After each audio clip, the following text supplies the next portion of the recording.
Well, thank you. Greetings from Augustana University in Sioux Falls. I wish I could be there today, but I guess these past few years learning new skills with Zoom gives us at least this option rather than having to bear the weather. So I really appreciate you seeing me more virtually this go around. So I arrived in South Dakota in 2006, and I like to tell people that I came new with the building. So after decades of having to work in temporary arts barracks for their studio classrooms and then running their gallery out of improvised spaces, the art department was finally getting its own brand new purpose-built space. And the new Center for Visual Arts was a long time coming for them. And let me pause just a second, make sure that I can, are you guys hearing me okay? I was hearing some strange things in my ear. Are you hearing me? Yeah. Okay, thanks. All right, so this is our new Center for Visual Arts. And it was a long time coming for the members of the department, and it was made happen under the leadership of printmaker and painter Carl Grupp, who, and together as a department, they had dreamed up and designed the space that would really put forward their values and their philosophies of the art program.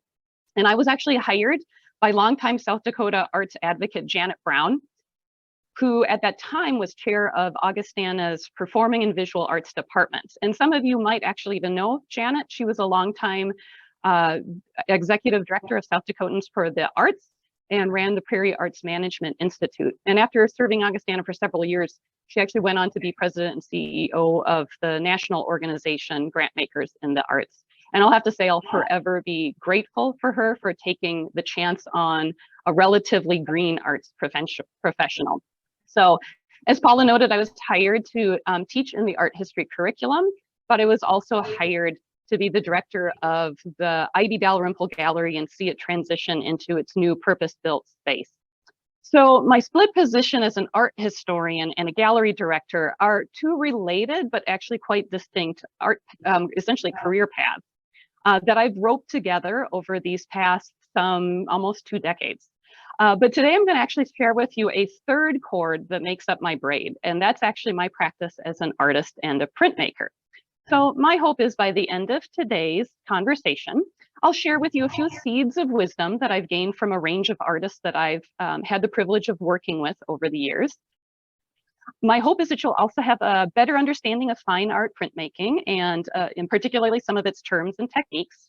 And really, I just invite you to walk alongside me as I share with you my image making journey.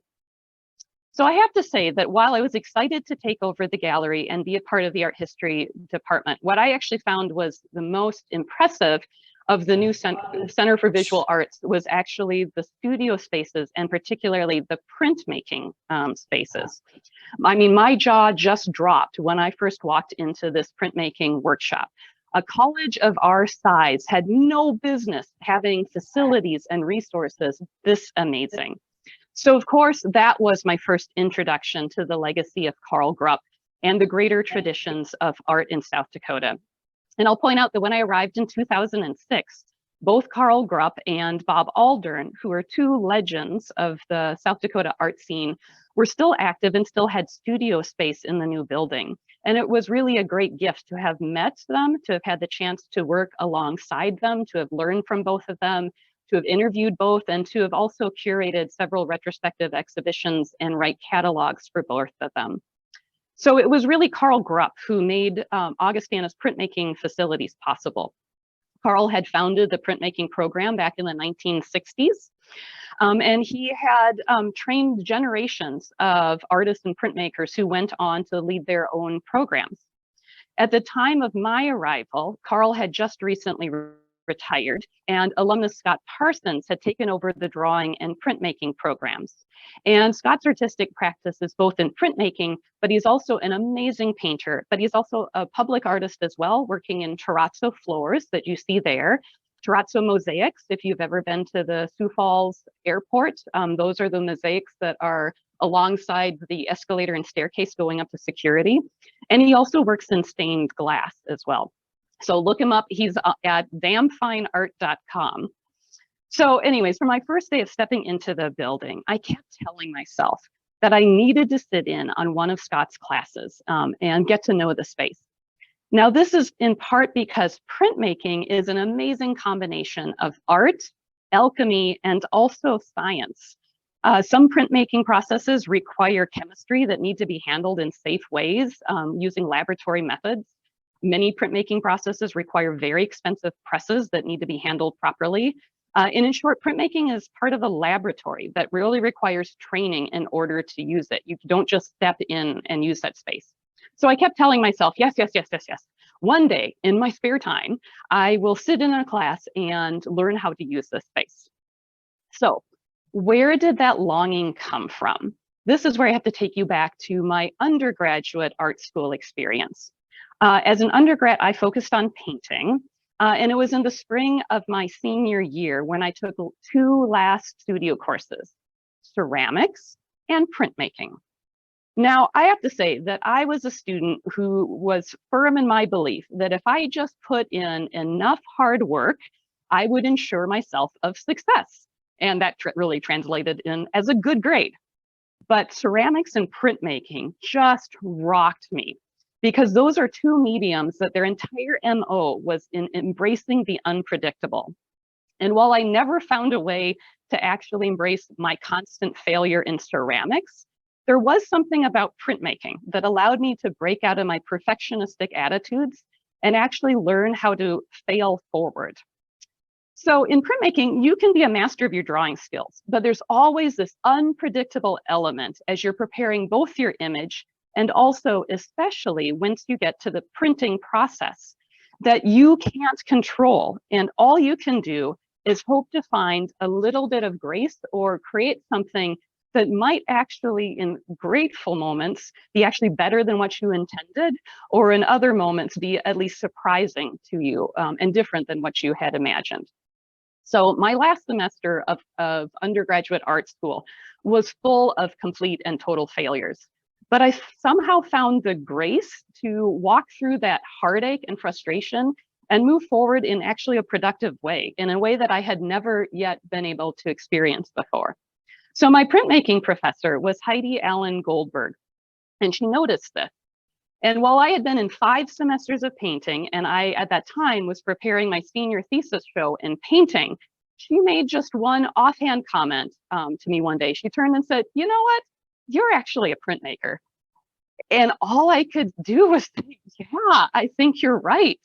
But I was in my last semester. That was it. But nonetheless, I was bitten by the printmaking bug. And it was a seed that I carried with me forward into my training and development as an art historian and a museum professional. But it was a seed that would wait a very long time to germinate. So I was working like mad in my opening years in South Dakota to get my teaching and curatorial practice established. And yet there was this pull, this longing to be back in the studio, and particularly to be in printmaking. So now in higher education, some of you might know this, for all of its craziness, it does have one concept that it holds sacred, and that is the concept of periodic sabbaticals. That is semester or even year-long releases that allow an academic person to step away from their daily professional responsibilities and take time for scholarly and creative development. So this was now in the academic year of 2014, I was granted my first sabbatical. And that fall, I woke up on the first day when fall semester classes would be starting, and I wouldn't be in the classroom. And then I got hit by this bolt of lightning. There was never going to be a better time for me to be back in the studio and to learn printmaking again. So I got up that morning and I rushed to campus and I found Scott Parsons and I begged him, "Do you have room for me in beginning printmaking?" And he said yes. And then from there, I rushed up the hill to our registrar's office because I knew I had to treat it like a gym membership, you know, like you have to put money down to guarantee that you are going to actually do the work. So I put money down, I enrolled for credit, and I enrolled for a grade. So suddenly my amazing peer and colleague was going to have to grade me. And I also committed to taking notes. I was a great student still, and listening and following everything that was expected of all the other beginning undergraduate art majors, even down to the amount of time that was expected outside of the classroom. And I decided I would log that time and make that happen. So where to begin after such a long hiatus, and you retracing my steps. Now, I'll tie in a little bit of my research here. My research area is in the Black diaspora. In particular, I have a great interest in the arts and culture of Haiti. And in Haitian Creole, there's a very common proverb that is piti piti spaso fe mishli. That is, step by step, a bird builds its nest. So where do I go from absolutely nothing to something? That proverb kind of walked with me. And I don't know, also it's part of sort of planting seeds and knowing what seeds are there that might germinate later. When I was an early career artist, actually as a teenager, I was had the opportunity to take a drawing course with this amazing painter named Ria Mengiva. And at the end of one of the class times one day, she was rushing to kind of get things packed up and get out of the classroom. And she mentioned it was because she was running off to a cello lesson. And I paused and kind of looked at her thinking like, like that's interesting. I don't know as many adults that are running off to music lessons. And she stopped me and said, well, yeah, in order to be a great teacher, a great professor, I never want to miss the experience and never want to stop feeling what it takes to be a beginner. So every time that she felt like she'd gained proficiency in something, she would move on to something else totally new, whether it was a foreign language or a new musical lesson, because she always wanted to not be afraid to feel like it was to be a beginner. And then that created greater empathy in her classrooms as she was teaching things that she was fluent in to also new people. And as I was taking this first semester in printmaking, those words from decades ago re-popped up for me. So I want to walk you through a little bit about what printmaking is and discuss some kind of common terms about it. So printmaking is essentially the ability to create multiple originals. And that seems really weird. Multiple originals from a matrix. So what we're looking at here, a common matrix might be on stone or in wood block.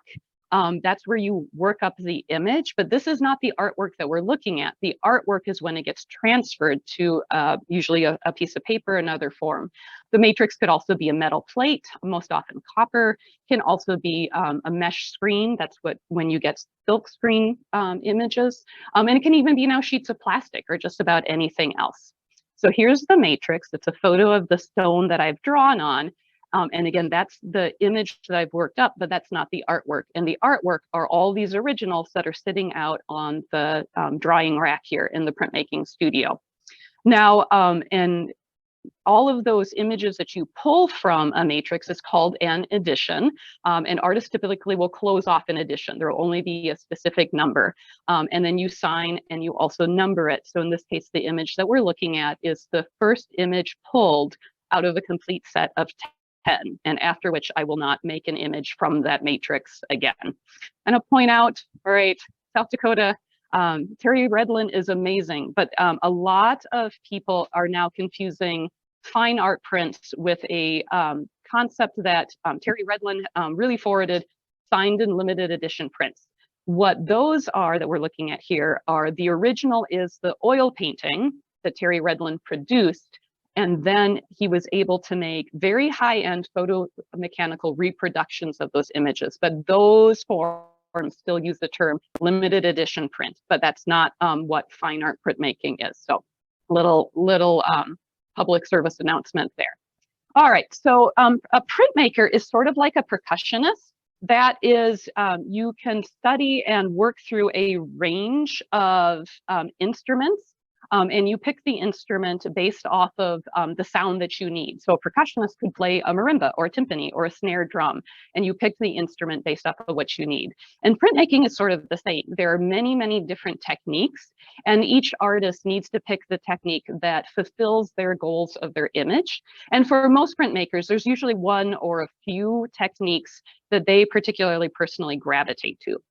So we're going to talk about just 3 techniques today: Intaglio, lithography, and relief printing. That is either carving on a block of wood or engraving into the side end grain of the wood, or even onto a sheet of plastic that I'll talk about in a little bit. All right, so let's talk about intaglio. So intaglio is the basically working up an image on a sheet of metal, and most often copper, a beginner technique. And this is the very first print that I went back to in the studio in my first semester of printmaking with Scott Parsons. This is called dry point. So essentially you just need, I had all sorts of good props to bring to you guys today, so we'll just have to do this virtually. But essentially you take a needle that basically looks like a dental tool, and you can scratch into the surface of that copper plate. And you can actually scratch fairly deeply, and it produces a burr on a ridge on the side of the line that you make that prints in a very velvety black. So this is the very first technique that most beginning printmakers start with in the class.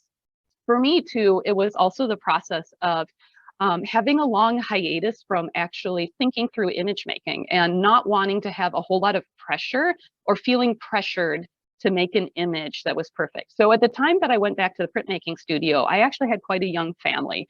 And so it was a balance of taking time away from them to being back in the studio for me. And I felt this urge that I wanted to make some sort of representation of my kids, but making a portrait of my sons felt way too overwhelming at that moment. So I began with this image. So my youngest son, his special lovey, is this floppy IKEA bear. So my very first image back in the studio was Special Bear that I made for him. And you can kind of sense of how that it's all about line work. From there, on the copper plate, you can do all sorts of different manipulations. So instead of scratching with a needle, which is a little bit difficult and it doesn't at all feel like drawing, you can do a process where you actually paint the surface of the metal plate with what is called asphaltum. It's basically a diluted form of what you use to cover roadways and asphalt. And then once it dries, you can take that needle and much more finely and actually much more easily draw into it. And then that plate gets put into an acid bath, and then the acid does the work for you. It bites into the places where you have exposed the plate. And then that's how you get your deep line work. Now, this plate also has what's called aquatint, and which is an additional process that you can put your plate into a chamber that has basically rosin. If you know violins, for example, rosining on the bow, this is that same dust, but it's made into a particulate matter, and you get it floating as a dust, and you have it land on the plate, and you bake that onto the plate, and then also afterwards then etch that plate. And that's how you get those more subtle sort of grainy texture forms. And it's a way to get shading and shadows in a little bit different way. So in this particular image, a garden conversation, which will be my theme for my images today. Again, it sort of started with this notion of, I don't know if I need to can we make a serious image out of something that seems seemingly unserious? So I started by thinking about Aesop's fables and animate talking animals, and then thought about a turtle and a butterfly, which seemed to be metaphors for my art making practice of getting back started after so many years. That is, the turtle is slow, step by step, but the butterfly also allows for transformation. So I thought, if they had a conversation, what would they say to one another? Now, along the years, I've had the privilege of working with many, many artists as a part of the Eide Dalrymple Gallery. And each one of those artists has given me nuggets that I both share with my students, but also oftentimes take to heart as well. So about 5 years before I returned to the printmaking studio, we had the opportunity to bring to Sioux Falls Michael Goro, who is an amazing printmaker out of Chicago, and he works on these huge, huge plates. So here you can see what etching and aquatint and the type of tonalities that you can get. But one of the gems, one of the seeds that he also planted in a conversation that I had with him, was that he teaches at an art school in Chicago. And he mentioned that many art schools judge their success based off of how many of their students go on to be hired or represented by major mainstream galleries like New York City type of style. And he actually thought that a better assessment of whether or not an art school is successful was how long post-graduation and how many post-graduation, how do their students still keep making artwork? And he started tracking this across art schools across the country. And the 5-year and the 10-year rate of an artist having graduated with an art degree who was still making art was actually shockingly low. And so he started thinking about, we need to give our students other skills of resilience of how to keep being makers post-graduation.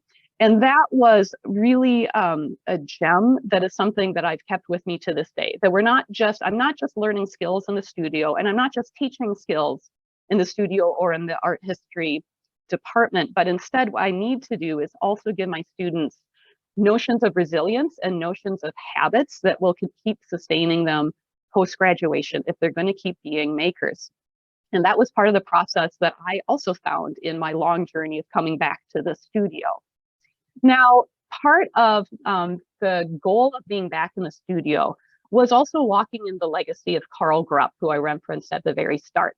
And Carl was a master of lithography. That is the process of drawing on a stone. And these are very special stones that are only quarried out of Bavaria. And they're from a geological stratification that was where actually the Archaeopteryx was found, its skeleton. So these are prehistoric geological stones.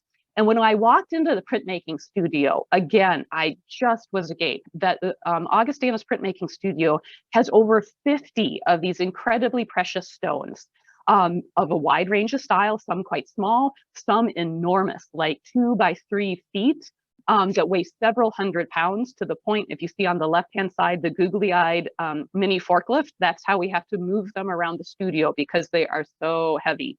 And many of them actually still have their original function. So the reason why we have so many is in the 60s and 70s, Carl was really savvy that as banks and publishing places, newspapers, but also, as you see here, the gold medal flower, this is what would have been stamped and printed onto the packaging, they started moving to offset technologies, so now even digital technologies, and started getting rid of these stones, which are irreplaceable.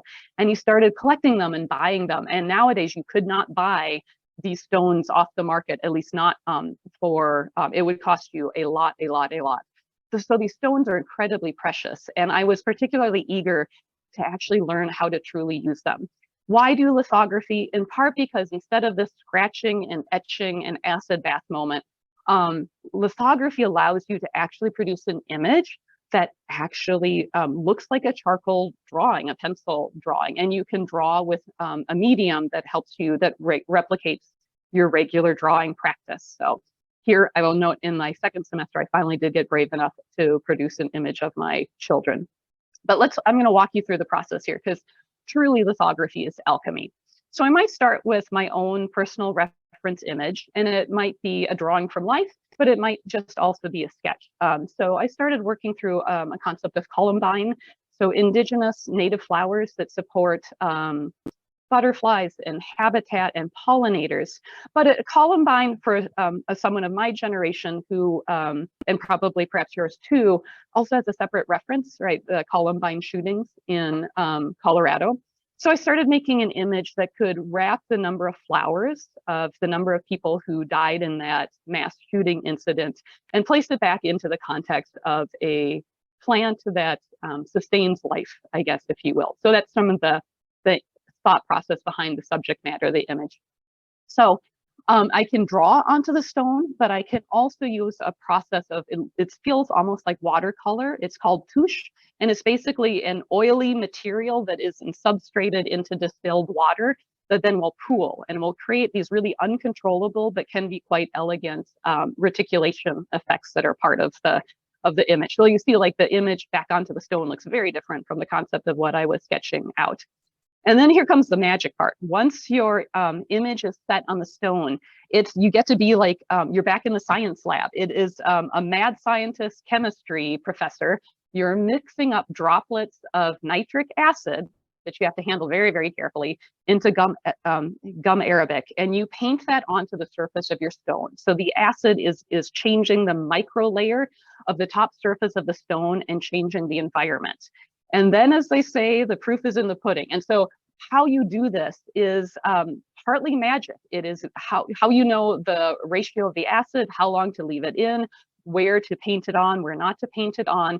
is based off basically an apprenticeship program that printmakers hand down the information to each other generation by generation, and they sometimes publish their own recipes. So what you're looking at here is my printmaking laboratory notebook of how I'm mixing things up. And then that crumpled blue page, that is like my security blanket in the studio. This is the handout that I received from Scott Parsons with the information that he received from Carl Grupp, with the information that he received from the lithographer that he trained under in Chicago, is the process here.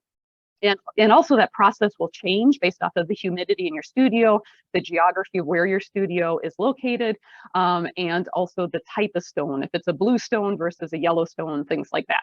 But the proof is you have to have a leap of faith. So once you do this acid etch on your image, then you use a chemical and you wash out the front surface of the stone. So you're washing the surface and your image is slowly disappearing. It's disappearing, it's disappearing. And then the next step of lithography is it operates sort of like cooking, that oil and water don't mix. So you start making the top surface of the stone damp, not too wet, but not too dry. And then you roll over the top of it an oily ink on like basically a rolling pin. And where you have put that original drawing and acid etch, the ink will gravitate there. And where you haven't drawn, you hope that the water repels the ink. And you slowly then bring your image back. It goes from being gone to then seeing if it's there. Then we move it to the press bed, and it goes through a high pressure presser bar that will help push and transfer that ink from that stone back onto the paper matrix. And that's what you end up with the artwork for the lithography. And it is almost never what you intended it. It can be close to what you drew, but it always has these elements that are totally unpredictable. So back to the question, why would anyone ever do this and allow such uncontrollable aspects into all of their hard work of creating an image? And part of it is because printmaking, and especially some of these unique techniques, has these elements that you can't get any other way. And again, it's also going back to that notion of failing forward. It also has these moments where you just have to be okay with life not going the way you intended it, and maybe accepting and maybe making it and finding that it gets better by the unpredictability of it. So this type of image that's here. Why I also like lithography in particular and printmaking in particular is that it also goes against the stereotype that artists should be solo, alone people working in an attic garret somewhere.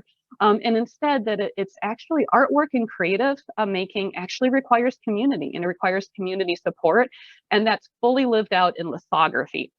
So here I'm showing you Dennis Larson, my father-in-law, who's actually on this Zoom call.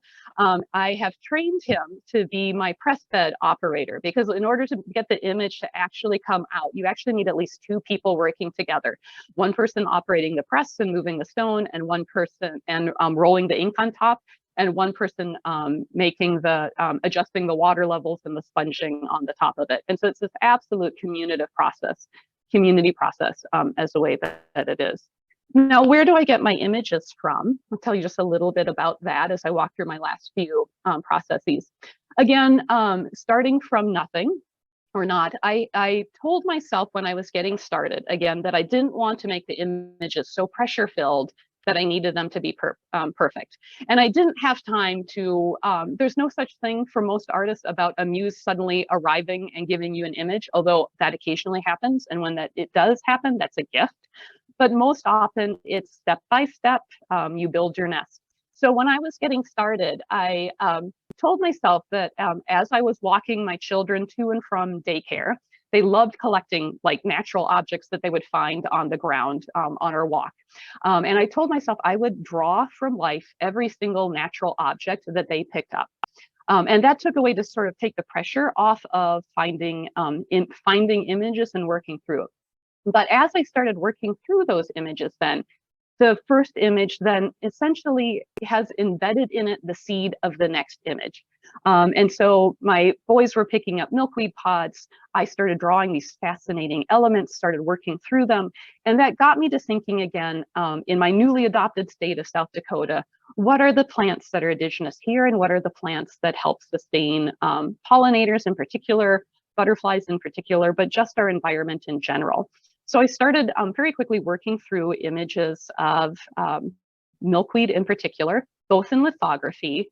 And then by the end of those last couple of years, I added one more tool to my toolbox, or one more instrument in my percussionist assembly, and that is the act of relief carving.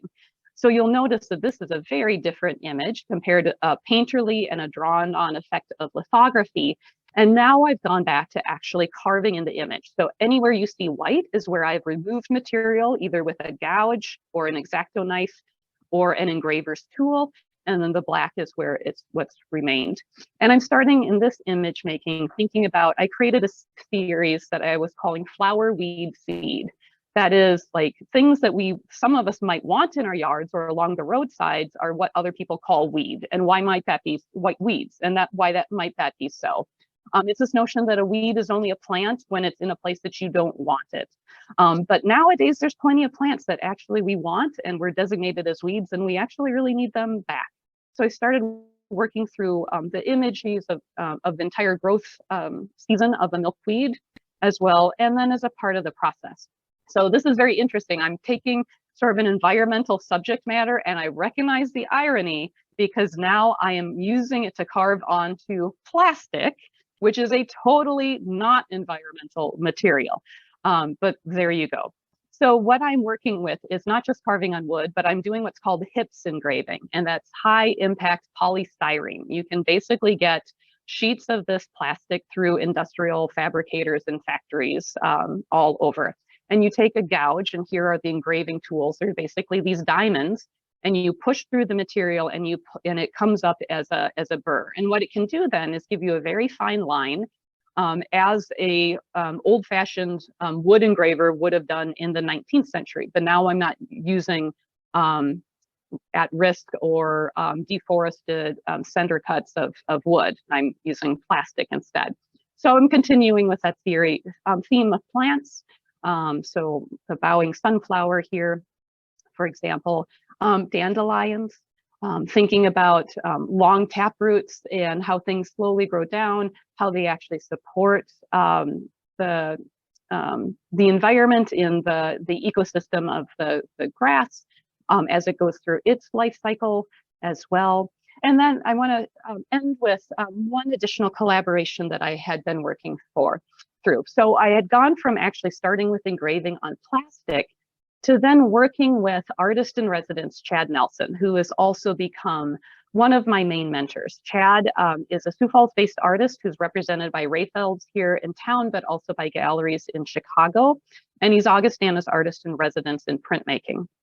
So a few years ago, we were doing a Printtober event, which was we were dividing students up into teams to carve 8-foot by 4-foot wood plywood blocks that then we would print on the street during homecoming using a small mini steamroller that a construction company lends to us. So Chad asked if I would collaborate with him together on a 4-by-8-foot board, which I was very flattered and excited for the opportunity to work with Chad. And he let me take the lead in thinking about what the image should be. So I told him I'd been thinking through a lot of these images of plants. And then now at that moment, of course, the emerald ash borer was arriving into the upper Midwest and also arriving into Sioux Falls and South Dakota. And I'm seeing like all of these trees coming down along all of our boulevards. But when the trees would come down, oftentimes the city wouldn't come through and collect the stumps right away. And as you would be walking by these boulevards week after week, you would see that there was still a little bit hope of life, right? The tree was still trying to regrow as a part of that. So I came to Chad with this idea. And of course, trees have a very prominent part of their lives. In image making, we see it mostly in the myth of Daphne, right? The woman who's transformed into a tree by her godfather. And then I was also combined this with what I was listening on NPR in a new books that were being published, that there's actually an entire biochemistry of trees under the ground that they communicate through their roots and exchanging biochemical signals with each other. So I sort of thought about, well, all these trees in the neighborhood, as they're seeing these ash trees coming down, they're probably communicating to each other the sense of loss and the sense of uncertainty of what's going on with those loss of those trees. So I handed Chad this very simple sketch, and we started working it up and enlarging it onto 4x5 side. And so we were thinking about the central tree as being Daphne, and the Daphne is aware of the other ash tree that is being cut down. So we used Chad's daughter, Emma, who's now a freshman here at Augustana, as the model. She's a dancer, and we did the lighting on it, and we turned her into the tree. And then as we kept working through this notion of a tree and the one that was chopped down, but with this notion of life, and Daphne looking down at it, Chad came to me with a simple observation like, well, if my child is in this image, maybe yours should be. And so then that's when I returned to making images of animals. The spirit animal of my youngest son is the bear, and my oldest son is the wolf. And so they get included as a part of the looking through it. So you can see that we start off with basic sketches, and then we start carving away anything that we don't want printed, and which will be white is what you're seeing here on the white. This is the board once it was finally cut. And then we printed it onto large scale watercolor paper and then mounted it onto 3 boards. So this is what Chad and I's image looks like on display in the Eide Dalrymple Gallery. And I was actually also thrilled that this piece, when you work this large for a museum, you hope that it actually goes out into the world. And I'm happy to say that this piece was purchased by the state of South Dakota as a part of its Art and State Buildings program last year. So I no longer have to store it, and it will someday, very, very soon, be on display in a state, in a public government building somewhere in the state. We haven't yet been told where it would be. So that's part of the process and the conversation. Now I'll leave you with one little bit. Like, I'm constantly, now that I'm back making in the images, I'm still teaching my students those notions of resilience and how to keep moving forward, especially post class time, post graduation. And so oftentimes I sort of talk about making a stretch goal for yourself. And so along with my students, I had also had the stretch goal that someday I would like to do a solo exhibition that is having enough images put together, about 20 to 40, to make its own image. So that was my longtime stretch goal that I was also working on with my graduating senior art majors. Now, then this happened. We won't need to talk about this, but this happened, and the classrooms closed, museums and galleries closed, and the printmaking studio was closed, and there was no social distancing if you're practicing lithography. So I was forced to sort of pivot and think again about how do I go about building community. And so in that first summer of 2020, while the gallery stayed closed, I started a process called the Summer Sketchbook Challenge that invited my students, I invited my colleagues, I invited alumni and artists from around the region to just participate in a sketchbook challenge. That is, can you make one drawing a day through the 100 days of the summer, with the hope that by the time summer was over, perhaps the pandemic would be in hand and we'd be able to be together again. And I invited students and participants to then submit their favorite drawing each week, and then we would post them onto social media. But that process got me back into thinking about drawing, and as opposed to just printmaking, as well as a process. And then that led me to, I'm going to give you this one little nugget.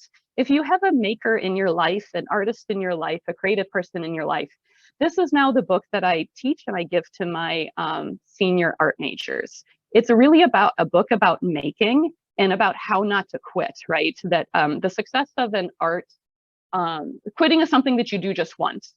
Otherwise, you keep finding a way to pick back up and keep going, whether it is a month later or whether it is decades later. And then once you get going, then the goal is that the seed that you need to germinate into your next work is already embedded in the previous work. And I needed that, right? I've been drawing a lot of seeds in the hopes of making them be prints, but as COVID shut down the printmaking studios, I started realizing that they could just exist also as drawings. So in that time of working from home, I had a little bit more time of just being outside in my yard. And I was able to watch a whole summer's worth of seeds go from germination to maturity, to growing, in this case, milkweeds as well, to supporting life, whether it was wasps or caterpillars and monarchs being built, and images, and then to the fall and winter now, which is what we have, of the ending of the growing season, and then the dispersal of the seeds for next year. So I was making all of these drawings, and then lo and behold, in pandemic times, I had been in conversation with Cody Henricks of the Washington Pavilion, and he actually approached me and said, "Would you like to have a solo show?" And amazingly, then he also said, "Can you have it to us next month?" So there were going to be no prints. The goal of the original proposal was that it would be a bunch of large-scale prints, but instead it became drawings.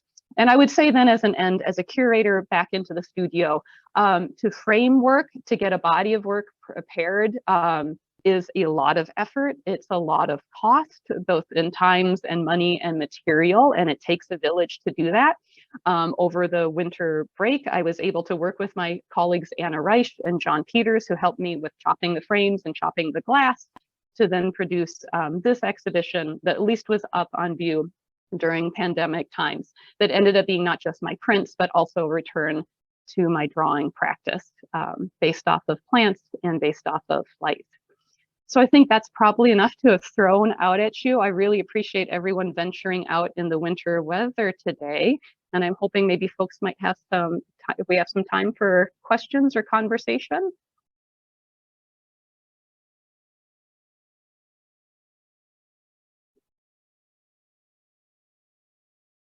As best we can have a conversation via Zoom. I recognize that that's always a challenge. My students know this in the classroom as well. There, now can you hear me? I can hear you.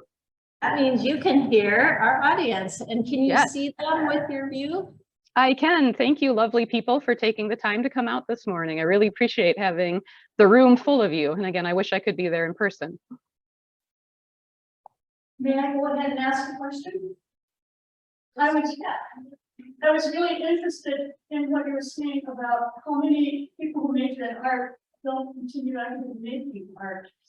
And I think some of the things you said at the end maybe answer some of my question, but what are the things that you have found that you can teach your students to help them to continue to make art, even if art is not necessarily what they do to make a living? Yeah, and I would say also, like, the vast majority of artists don't make their living solely by art. I call to mind also South Dakota artist Marty Wazurski, who just recently passed, and he would always joke with me about how he wasn't actually an artist because he made his supported himself by teaching, not by his sculpture. But I also think that there's maybe a little bit of a flaw, that we're a poor society if we think that the only people who are artists are the ones that are only able to do it full time. That said, I think as a society, we should support our creative people so that we can have people doing it full time. But it's getting over the mindset that you have to earn money that way. So what are some of the tricks? There are now, like, for example, that book that I showed you, like, I actually walked through that book with my students to make them start thinking about their art making and their creativity practice before they graduate. So while they're in school, they have the safety net of structured time, protected time, and then deadlines, right? You owe your painting professor that painting next week, and there's nothing like a deadline. So it's thinking about how you recreate that. And in some ways, actually, I also suggest that they sort of follow sort of like athletes or people that are trying to fit in more exercise for their well-being. Being a creative person is also important to their well-being. So it's things like, we can't create time. I haven't figured out how to make more hours of the day, but so what you're left with is protect time. So asking them to evaluate when their brains are most productive and most creative, whether it's first thing in the morning when they wake up, or maybe it's late at night, or whenever it is, maybe it's a day on the weekend, and then actually blocking off that time and committing themselves to being in the studio or making whatever small steps they need to make, whether it is just in a sketchbook or on a painting, but protecting that time. And then also I'd say building community. So just as like for like that long distance runner, you know, having a runners club that like you're going to wake up and meet them at 6:30 a.m. and go work out together. Things like joining a critique group or reaching out through your local arts council and finding other artists, and then actually having studio dates. So saying, okay, we're going to meet at my studio or your studio or in this park every Wednesday evening. And by keeping each other accountable, that helps to protect that time. Especially in the opening years when you're just out of art school and you haven't yet quite figured out how your professional life and your personal life and your creative life are all going to function together. So those are, you know, stealing tricks from the gym or athletes or well-being, I think is a really good place to start. So that's one of the things that I do with my students here. Thank you. I was wondering if you can, changing the subject a little bit, but tell us a little bit about the Eide Dalrymple Gallery and your collection and what you currently have on there. Yeah, thank you for letting me do a little plug about that. And you are all cordially welcomed and invited to the gallery anytime. The Eide Dalrymple Gallery is free and open to the public, and we are in the Center for Visual Arts here at Augustana. And we do 7 to 9 exhibitions every year. So just about every single month, there's going to be something new and on view. As the director, I have, so being a curator is like being a professional speed dater. Like you meet a lot of artists and particularly as you're figuring out your exhibition season. So we book the gallery about 2 to 3 years in advance. And on every exhibition season, I'm looking to try and book just about every medium that we teach here at Augustana. So whether it be printmaking, drawing, painting, photography, ceramics, sculpture, or graphic design, I want some of all of those mediums represented in some show. Then I want to have a balance of local and regional artists, and then artists that are from further afield. Like we bring in artists from California and Texas and Arizona. And then lastly, I want a balance of early career artists and more established artists, artists who are at their different states of their professional careers, both supporting those early career artists, but then also bringing those artists in. And the artists that we bring in actually serve as a part of our visiting artist program. So there's something just about new every month that is here. And what's on view right now is Jovan Speller, who is an artist from northern Minnesota. And it is actually, it's fabulous, but it's very unique for us. It's an installation. She's a photographer who also works in installation. So it is her photographs and also a rebuilt house that invokes her family's heritage and legacy in Winston, North Carolina. And then along with the structure, there are objects, there are her photographs that she took of extended family members in North Carolina. And then there's also a soundscape. There's an oral of her doing oral interviews.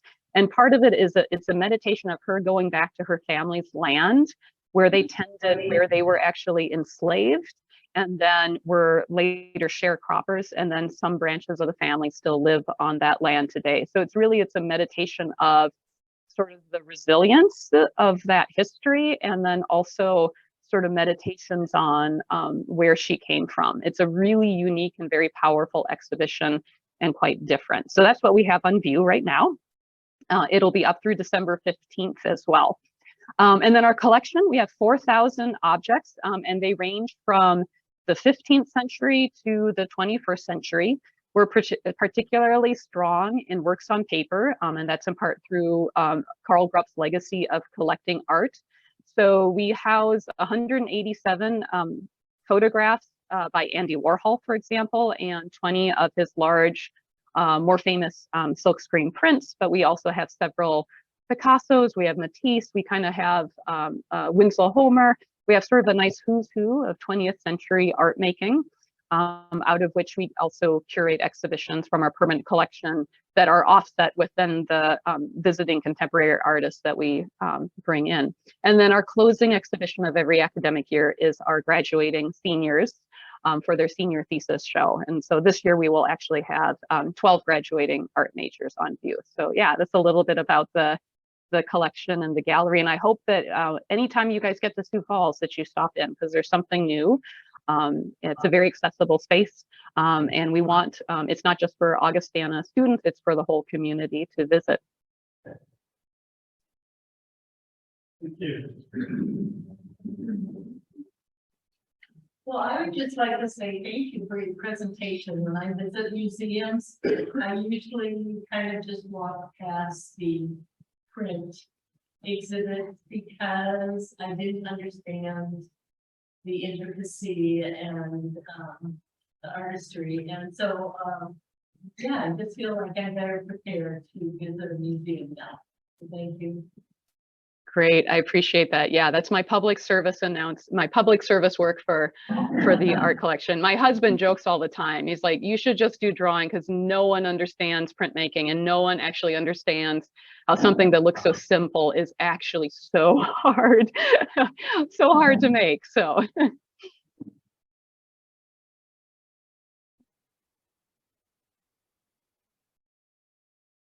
I'm curious, you said that you can't control the process at some point.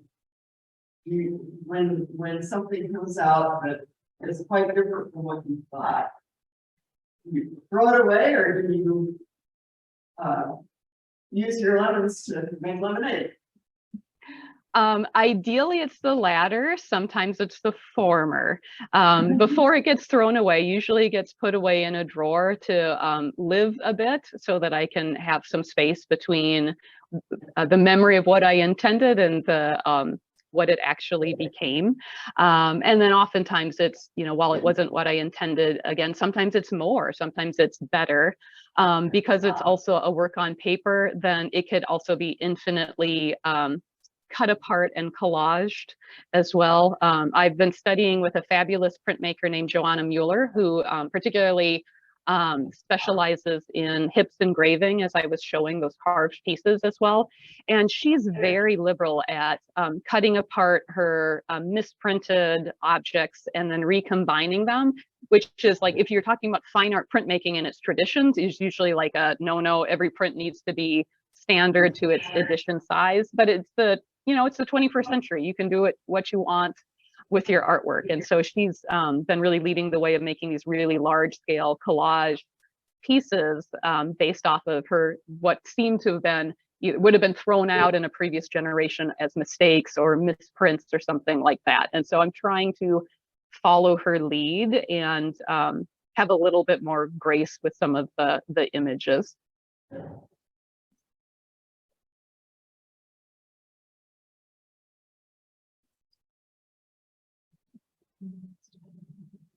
Dr. Twa, it's been fascinating. I didn't see the philosophical part of your printmaking. It's just been very, very interesting. So we thank you so much. And I think we'll be making lots of trips down to the gallery. I would love that. Thanks so much.